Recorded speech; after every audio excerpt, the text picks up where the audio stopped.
Assalamualaikum warahmatullahi wabarakatuh. Kepada kaum muslimin, insyaallah kajian pada malam ini di Masjid An-Nur akan disampaikan oleh Al-Ustaz Nasrul Ulum LC. Sekali lagi insyaallah kajian pada malam ini di Masjid An-Nur akan disampaikan oleh Al-Ustaz Nasrul Ulum LC. Sekian, terima kasih.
Bismillah. Assalamualaikum warahmatullahi wabarakatuh.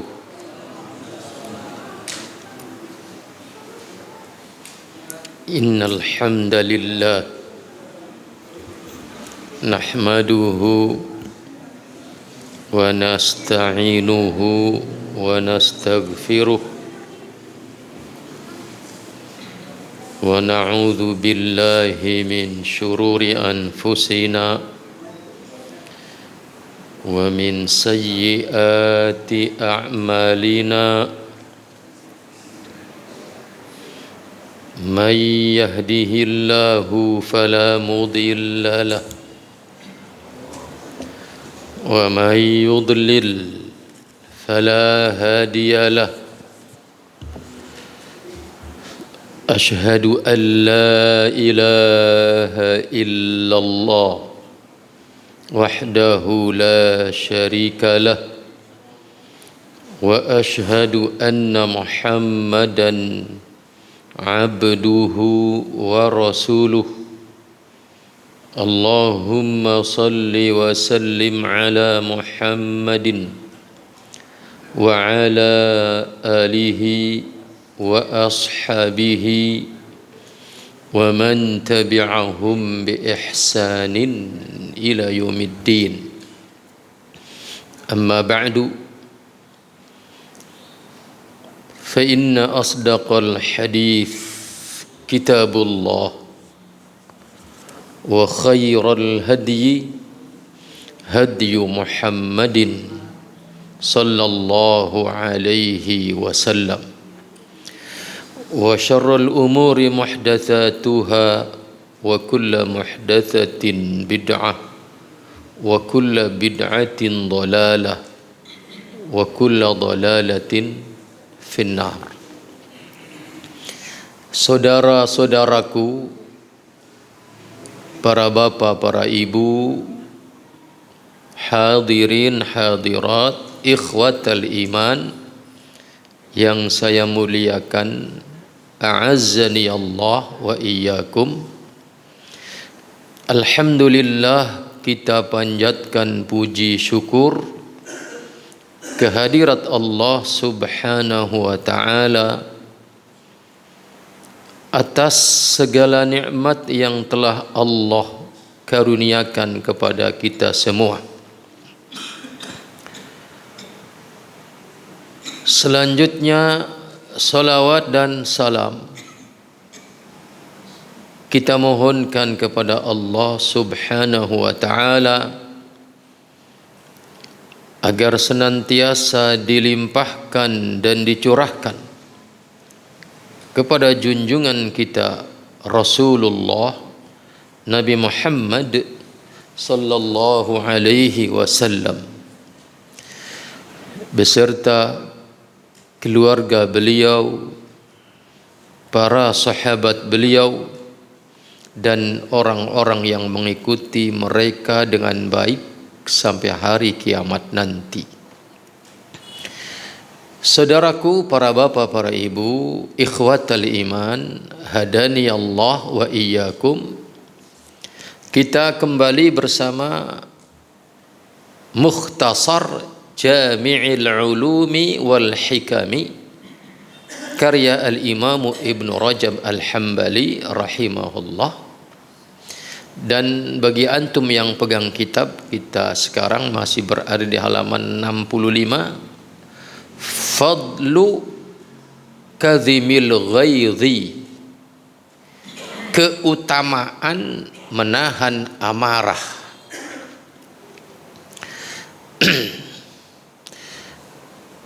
Bismillahirrahmanirrahim. Qala al-musannifu rahimahullah. Penulis kitab ini yaitu Al-Imam Ibn Rajab Al-Hambali rahimahullah berkata, kata beliau, an Abi Hurairah radhiyallahu anhu anin Nabi sallallahu alaihi wasallam qala, dari Abu Hurairah radhiyallahu anhu, dari Nabi sallallahu alaihi wasallam, beliau bersabda, kata beliau, laisa syadidu bisurraati, tidaklah orang yang dianggap kuat itu adalah orang yang surra'ah, orang yang hebat di dalam baku hantam, berantem. Bukan.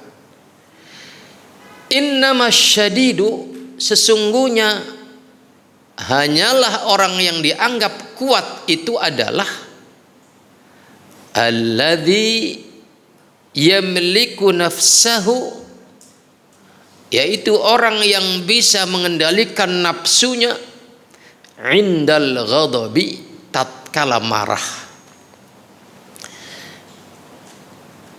Ini maksudnya adalah kemarahan yang sifatnya personal, ya, bukan kemarahan yang syar'i. Karena kemarahan itu ada kemarahan yang mahmud, terpuji, syar'i, mahmudun syar'an. Ada kemarahan yang terpuji secara syariat, ada kemarahan yang madhmum syar'an, kemarahan yang tercela secara syariat, dan ada kemarahan yang mubah. Saudaraku ikhwatal iman, hadani Allah wa iyyakum.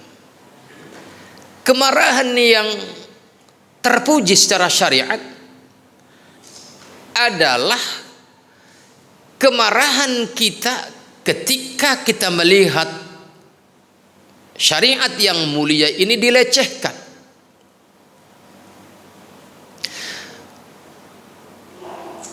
Ketika kita melihat kemuliaan Allah dan Rasulnya direndahkan, ketika larangan Allah diterjang,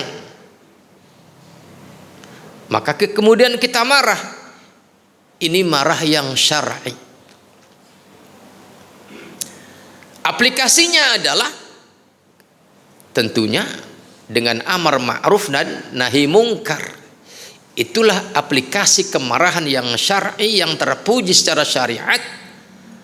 Ketika melihat kemungkaran, maka kita cegah kemungkaran itu sebatas maksimal yang kita mampu. Dan tentunya batasan kita dianggap mampu menolak kemungkaran itu adalah ketika kita turun tangan mengatasi kemungkaran itu, mengingkari kemungkaran itu tidak terjadi kemungkaran lain yang lebih besar atau setara. Jika langkah kita di dalam marah terhadap kemungkaran yang terjadi menimbulkan kemungkaran lain yang setara atau bahkan lebih besar, itu artinya kita tidak mampu. Ini. Sedangkan kemarahan yang madzmum, yang tercela, adalah ketika seseorang marah, kecewa ketika melihat kenyataan betapa syariat ini makmur dijalankan oleh manusia. Dia marah. Ada akhwat berjilbab, dengan rapihnya, dengan rapatnya dia marah, dia kecewa. Ini adalah kemarahan yang tercela. Sedangkan kemarahan yang mubah adalah kemarahan yang sifatnya personal. Sebagai contoh kasus, ada orang melakukan kesalahan kepada kita yang kemudian menyakiti kita. Bolehkah kita marah? Boleh. Dengan syarat jangan melampaui batas. Dan ketahuilah bahwasannya terhadap kemarahan yang sifatnya mubah, yang sifatnya personal, urusan pribadi kita antara manusia, selain boleh hukumnya dengan catatan tidak melampaui batas, karena ketika melampaui batas ini yang haram. Dan ketahuilah, menahan amarah terhadap yang sifatnya personal ini terpuji di mata Allah Subhanahu wa taala. Maka di sini kemudian dikatakan oleh Rasulullah, laisa syadidu bis-sur'ati, innama syadidul ladzi yamliku nafsahu 'indal ghadabi. Orang yang perkasa, orang yang kuat adalah orang yang mampu mengendalikan nafsunya ketika marah. Ikhwatal iman, hadani Allah wa iyyakum. Ada satu hal yang penting yang perlu antum fahami, bahwa pada pertemuan yang kemarin kita disyariatkan untuk diam ketika marah. Untuk diam ketika marah agar tidak terperosok kepada perilaku melampaui batas. Contoh kasus. Dalam sebuah hadis yang sahih, Rasulullah sallallahu alaihi wasallam mengkisahkan satu kisah nyata yang terjadi pada kaum terdahulu sebelum umat Nabi Muhammad. Dikisahkan, dan ini kisahnya sering kita dengarkan, bahwa ada dua orang bersaudara. Yang satu orangnya abidun ahli ibadah, yang satunya orang yang israf, melampaui batas di dalam perilaku beragamanya, sering berbuat maksiat. Kata Rasulullah sallallahu alaihi wasallam dalam kisahnya ini, ketika seorang yang ahli ibadah ini mendapati saudaranya sedang bermaksiat, dia menegurnya. Dan ini kemuliaan. Ingkarul munkar itu adalah kemuliaan. Bahkan tegaknya ingkarul munkar itu adalah pertanda keberkahan sebuah kaum, pertanda keberkahan sebuah komunitas, pertanda keberkahan seorang pribadi. Tetapi muskilahnya, ketika dia menegur saudaranya yang sedang bermaksiat dan mendapati respon yang tidak sesuai dengan harapannya, ngengkeng, dia kemudian bersumpah, wallahi, ya, demi Allah, lan yaghfirallahu laka kata si ahli ibadah ini, demi Allah, Allah tidak akan mengampunimu. Nah, ini akibat apa? Dia menegur saudaranya, ini kebaikan, tetapi kemudian terpancing, muncul kemarahan, menggelegak darah dalam hatinya, kemudian mengucapkan kalimat sampai kepada tingkat membawa-bawa nama Allah. Dia bersumpah, wallahi, demi Allah, Allah tidak akan mengampuni engkau. Tapi apa yang terjadi? Kata Rasulullah, Allah berfirman, man dalladhi yata'ala alayya anni la aghfiruh. Kata Allah, siapa itu yang bersumpah atas namaku bahwasanya aku tidak mengampuni dia? Ketahuilah, kata Allah, aku mengampuni dia dan aku runtuhkan amalannya. Maka pada pertemuan yang kemarin kita disyariatkan, ketika muncul gelegak emosi kemarahan dalam hati, tahan lisan kita. Karena potensi akan mengucapkan kalimat-kalimat yang sifatnya berlebihan. Lihat, pemicunya adalah ingkarul mungkar yang syar'i, tapi kemudian memunculkan kalimat yang berlebihan. Itu saja menyebabkan apa? Kemarahan Allah, bahkan dianggap runtuh amalannya. Bayangkan kalau pemicu kemarahan itu adalah hanya urusan pribadi, urusan dunia, urusan ketersinggungan. Maka respon lisan atau perbuatan akibat kemarahan yang munculnya karena syariat Allah dilecehkan saja menimbulkan keterpelesetan dalam kemungkaran, apalagi urusannya pribadi. Ingat kisah yang kemarin, Jibillah ibn al-Ayham, yang urusannya personal, hanya karena kain ihramnya keinjek nggak sengaja, dia meresponnya kemarahan itu dengan apa? Tindakan, perbuatan menggampar orang itu sampai remuk batang hidungnya. Maka ikhwatal iman, hadani Allah wa iyyakum, bahwa kemuliaan menahan amarah, wabil khusus amarah yang sifatnya personal duniawiyah, bukan marah karena syariat Allah dilecehkan, agama Allah direndahkan.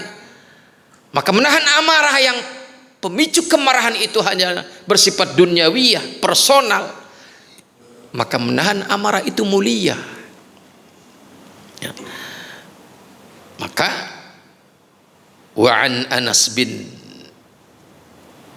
Mu'adz ibn Anas al-Juhani radhiyallahu anhu 'anin Nabi sallallahu alaihi wasallam qala, kata Nabi, man kadzama ghaidhan, barang siapa yang menahan amarah, wa huwa yastati'u an yunfidhahu, barang siapa yang mampu menahan amarahnya padahal dia mampu untuk menumpahkannya,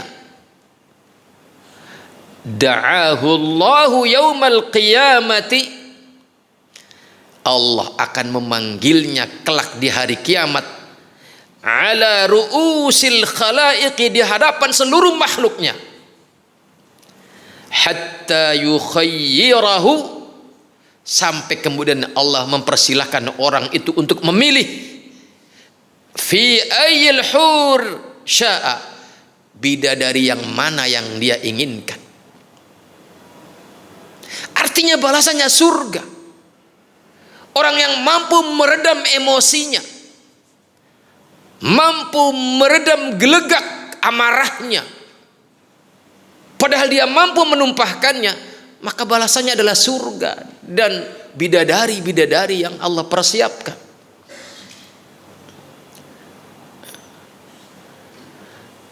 Ada satu peristiwa nyata, seorang Ali ibn al-Husain, Ali bin al-Husain rahimahullah. Beliau punya seorang jariyah, budak perempuan.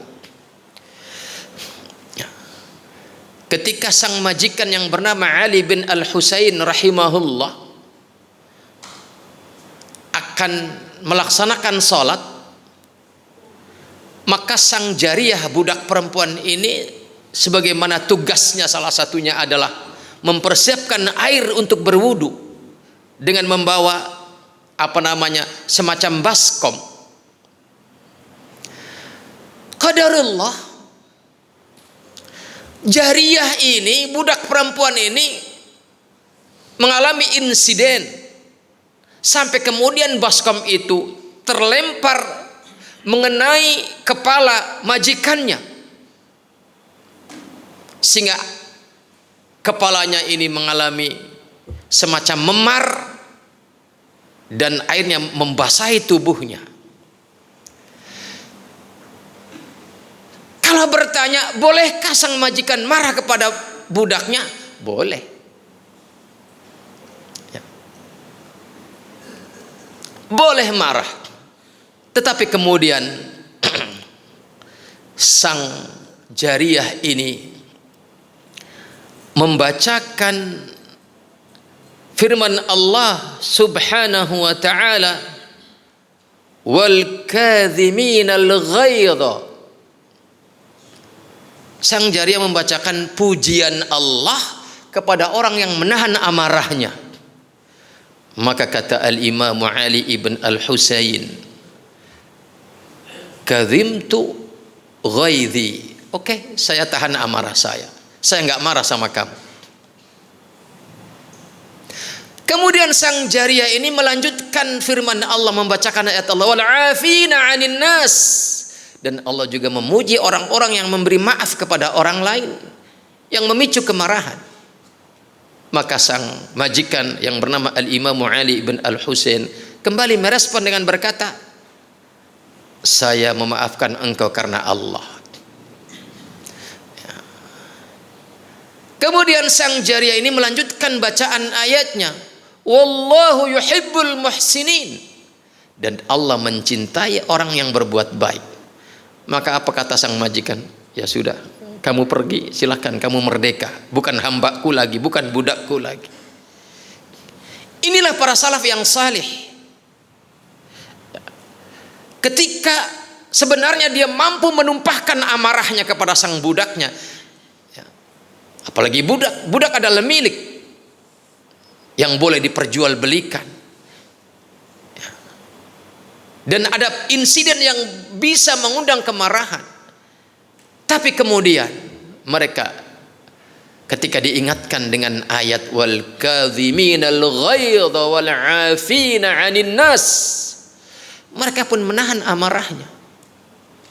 Maka ikhwatal iman, menahan amarah, wabil khusus amarah yang sifatnya adalah urusan pribadi, urusan dunia, dan kita bisa menumpahkan kemarahan itu, tetapi kita menahannya, maka inilah kemuliaan, yang kemuliaannya sampai kepada tingkat Allah akan memanggil orang itu di hadapan manusia kelak di akhir kiamat nanti, dan kemudian dengan penuh kemuliaan Allah mempersilahkan memilih bidadari mana yang kau suka.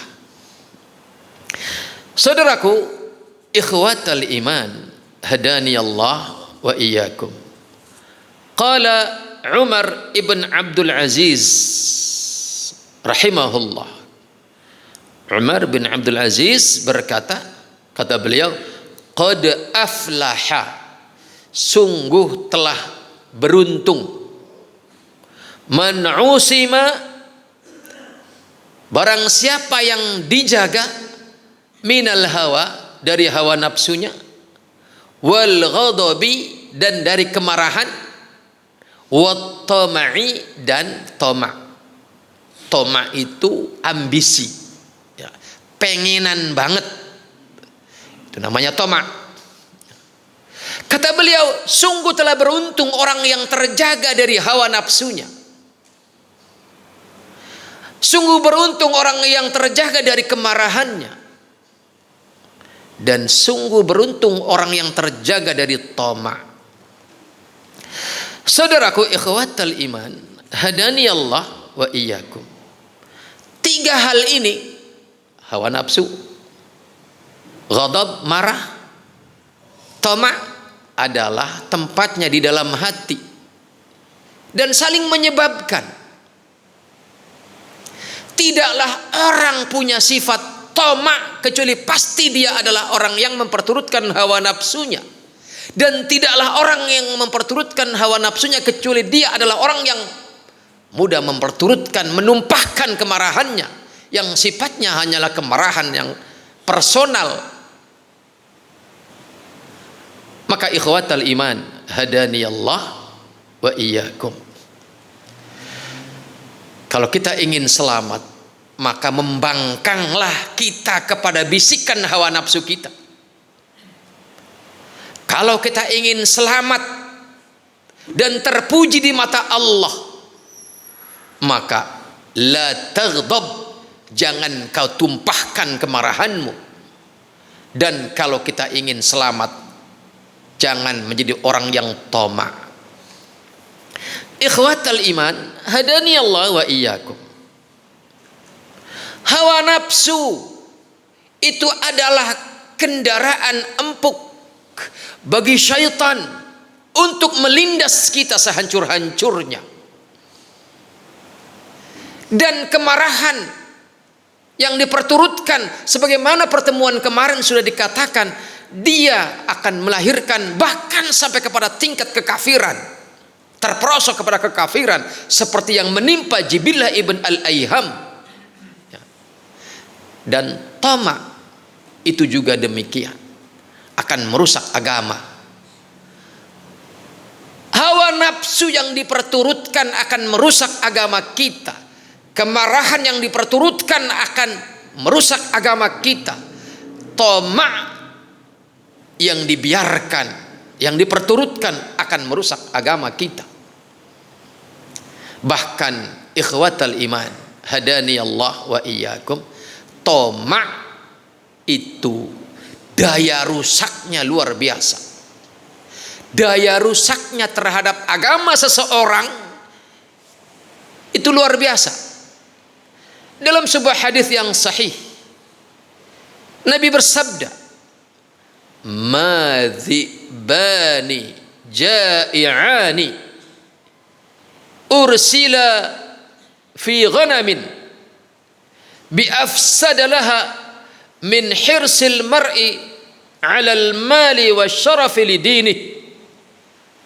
Rawahu Tirmidzi wa Ahmad bisanadin sahih. Yang artinya, tidaklah dua serigala lapar, dua ekor dilepas menggempur seekor kambing, jelas daya rusaknya akan luar biasa. Seekor kambing dikeroyok oleh dua ekor serigala lapar, jelas kerusakan yang akan menimpa fisik kambing akan sangat cepat dan sangat masif. Tetapi kata Nabi, daya rusak yang begitu cepat dan masif yang ditimbulkan oleh dua ekor serigala lapar terhadap seekor kambing tidak lebih cepat ketimbang daya rusak yang ditimbulkan akibat apa? Hirsul mar'i, tomaknya seorang manusia terhadap harta dan jabatan, ya, daya rusaknya lebih cepat. Daya rusaknya terhadap agama orang itu lebih cepat ketimbang daya rusak yang ditimbulkan oleh dua ekor serigala lapar terhadap kambing tadi. Ikhwatal iman, maka at-tama' atau al-hirsus syadid dikatakan oleh al-Imam Ibnul Qayyim al-Jauziyah rahimahullah di dalam kitabnya Al-Fawaid sebagai usulul khotoya, induk segala keburukan, salah satunya adalah al-hirsu asyadid, toma, ya, yang diperturutkan. Dan toma ini adalah kembaran atau penyebab lahirnya hawa nafsu yang diperturutkan dan penyebab kemarahan. Maka ikhwatal iman, hadaniyallah wa iyyakum, lihatlah interaksi sosial kita dengan orang-orang di sekeliling kita.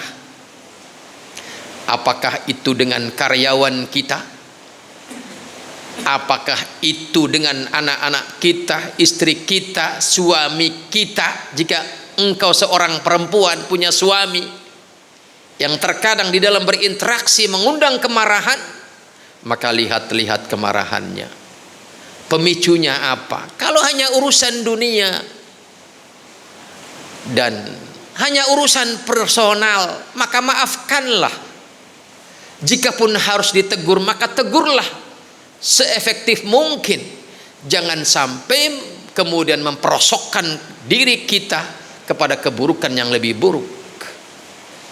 Kalau memang anak kita, istri kita, atau suami kita mengalami perbuatan yang sifatnya maksiat, maka lakukan langkah-langkah yang terukur, karena memang itu disyariatkan. Contoh, kata Nabi, muru auladakum bis salati li sab'in.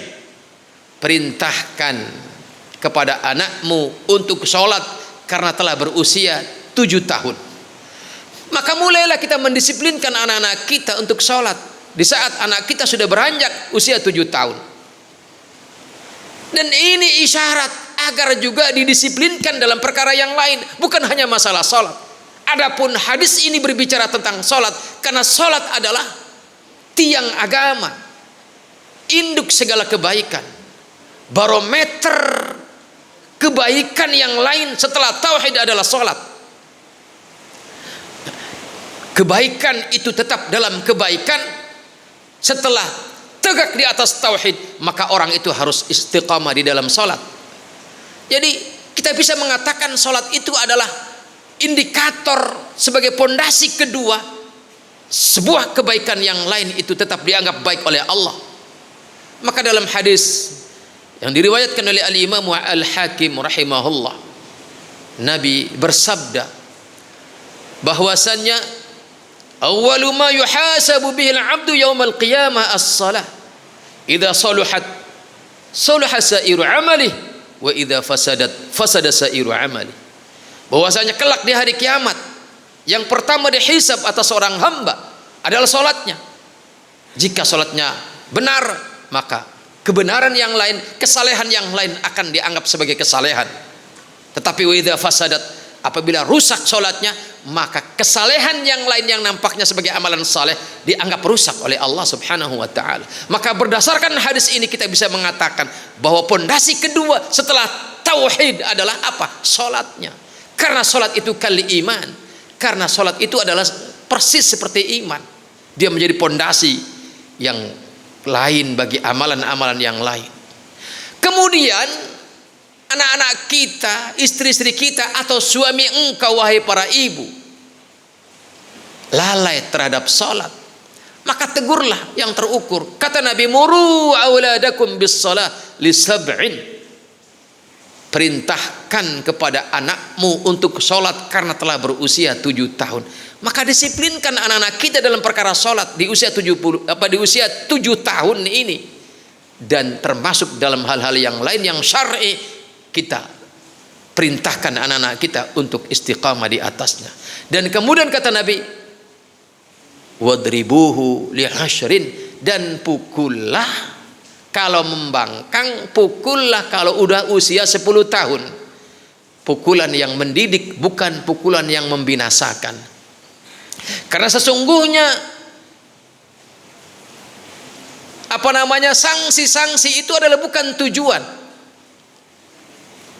Sesungguhnya sanksi itu adalah salah satu saja dari sekian metode untuk menegakkan pendisiplinan terhadap kita dan anak-anak kita. Maka jika memang tidak perlu dengan sanksi, maka pendisiplinan itu bisa tegak. Maka ngapain harus dengan disiplin? Ya, itu maksudnya ketika Nabi bersabda bahwasanya pukullah anakmu karena udah 10 tahun tapi ngeyel tidak mau sholat. Maka itu hanyalah sanksi. Sanksi itu hanya cara, bukan tujuan. Maka jika ada cara lain yang tidak harus menggunakan sanksi tapi bisa didisiplinkan anak kita, maka itu cukup. Maka ikhwatal iman, hadani Allah wa iyyakum. boleh marah. Ya.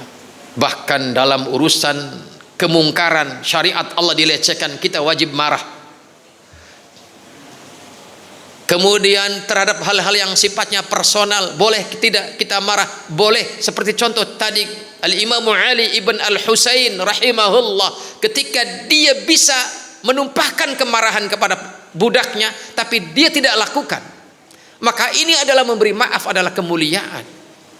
Kemuliaan yang luar biasa, yang akan dibalas dengan surga dan bidadari di akhirat nanti. Maka ikhwatal iman, hadani Allah wa iyyakum. Jadi kalau antum bertanya, bolehkah saya marah dengan karyawan saya? Boleh, kalau memang pemicunya mengundang kemarahan, tetapi jangan berlebihan. Ya. Tetapi menahan amarah itu lebih baik.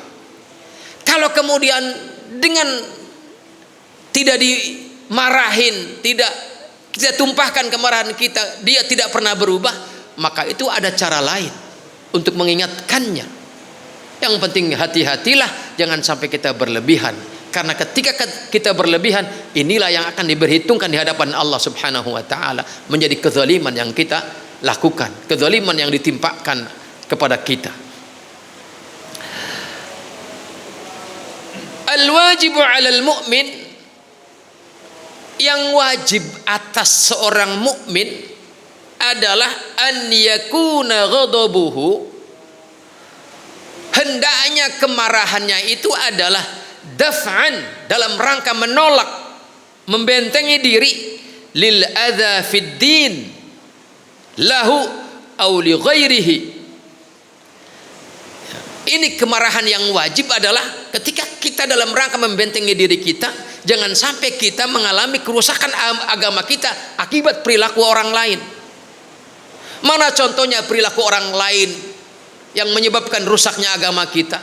Yaitu orang melakukan kemusyrikan di hadapan kita, mata ini menyaksikan kemusyrikan dia lakukan, kemudian kita tidak merespon dengan kemarahan, tidak dengan langkah yang konkret, tidak dengan lisan, tidak dengan hati.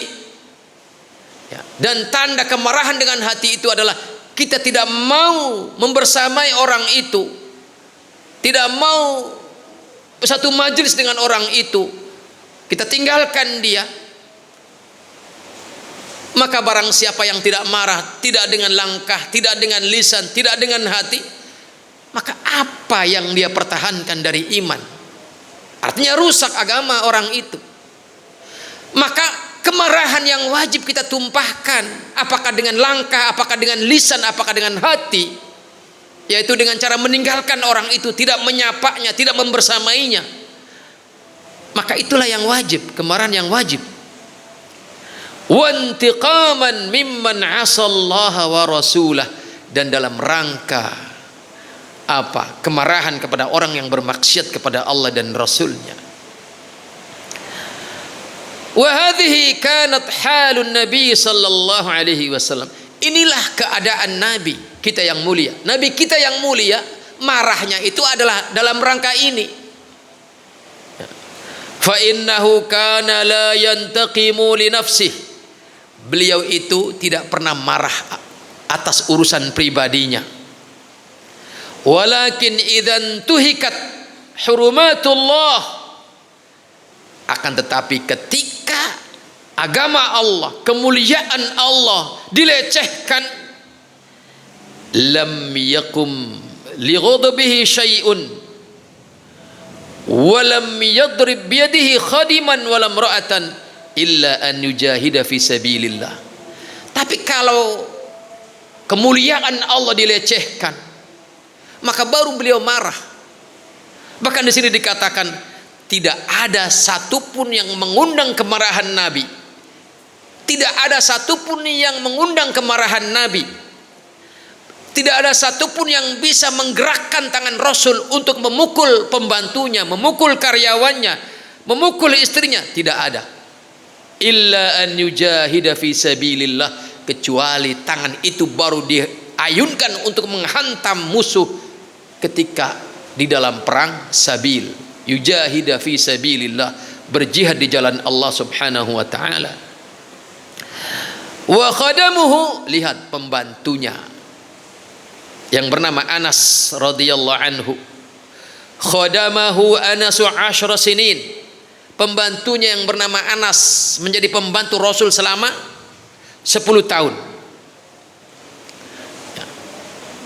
Kata Anas, dalam testimoninya beliau mengatakan, fama qala lahu uffin qattun. Nabi itu tidak pernah membentak. Ya. Wala qala lahu li syai'in fa'alahu lima fa'alta kadza. Dan Nabi tidak pernah ketika Anas melakukan kesalahan, Nabi mengatakan dengan sabdanya, ente kenapa lakukan ini? Enggak ada. Tapi kan kita bukan Nabi ya, dan karyawan kita juga bukan Anas gitu kan. Maka boleh kita marah kepada pembantu kita, karyawan kita jika memang ada kesalahan, tetapi jangan berlebihan, yang terukur ya. Tetapi tadi kadzimul ghaidh itu khairun wa abqa, bahwasanya kalau kita menahan amarah itu, maka itu adalah kebaikan tersendiri. Kalau marah boleh, tetapi menahan amarah lebih baik, dan itu adalah kebaikan yang akan dibalas dengan surga. Ya. Wala qala lahu li syai'in fa'alahu lima fa'alta kadza wala li syai'in lam yaf'alhu ala fa'alta kadza.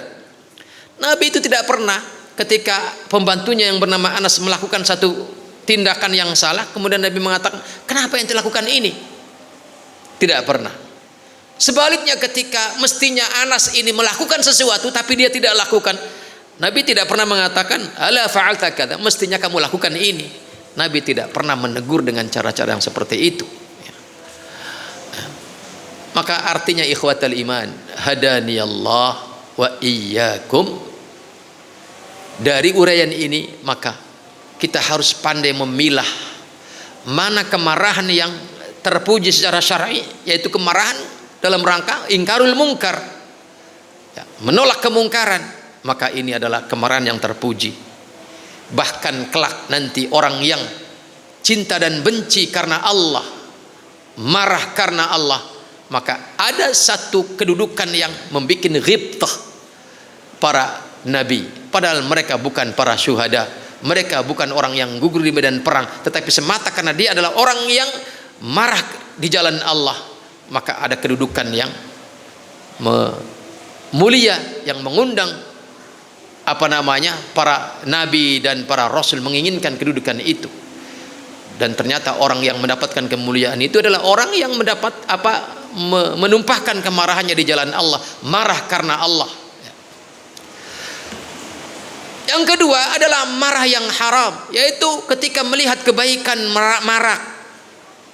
Ketika ada orang lain mau ikut kajian kita, jangan marah. Jangan karena dia orang miskin, ente orang miskin jangan ikut pengajian saya. Ente nggak kuat bayar, jangan ikut pengajian saya. Ini kemarahan yang nggak boleh. Bahkan ini boleh jadi termasuk pembatal keislaman seseorang. Jangan sampai kita itu punya majelis seperti Menara Gading yang tidak sembarang orang bisa menggapainya.